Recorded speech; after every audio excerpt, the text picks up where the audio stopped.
અને હવે મહત્વપૂર્ણ સમાચાર પર નજર કરીએ તો આતંકવાદી ષડયંત્ર કેસમાં એટીએસને મોટી સફળતા હાંસલ થઈ છે।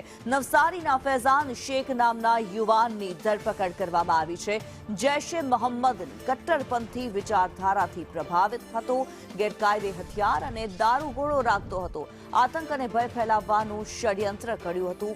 ફૈઝાન મૂળ યુપીના રામપુરના ડુંડાવાલાનો રહેવાસી હોવાનું સામે આવ્યું છે।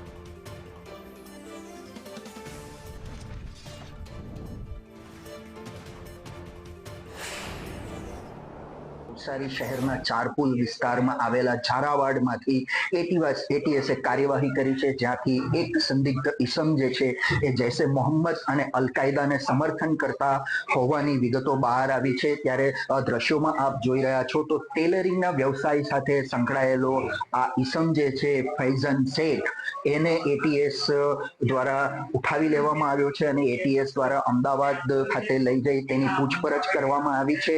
ત્યારે સીધા જ હું દ્રશ્યો બીજા પણ આપને બતાવવા માંગીશ।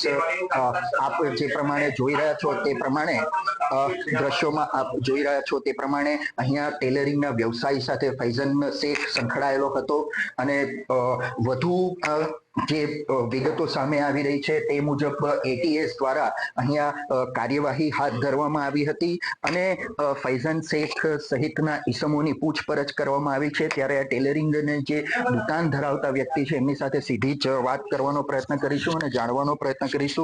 जी फैजन, आपके यहाँ पे काम करता था, क्या हुआ?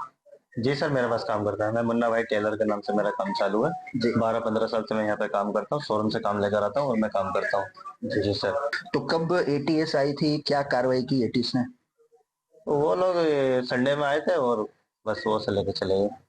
બિલકુલ, તો જે રીતે અહીંયા સ્થાનિક જે દુકાનદાર છે જેમને ત્યાં ટેલરિંગની જે દુકાન હતી ત્યાં ફૈઝાન કામ કરતો હતો અને એટીએસ દ્વારા હવે એને ઉઠાવી લેવામાં આવ્યો છે। રાજન રાજપૂત, સંદેશ ન્યૂઝ, નવસારી।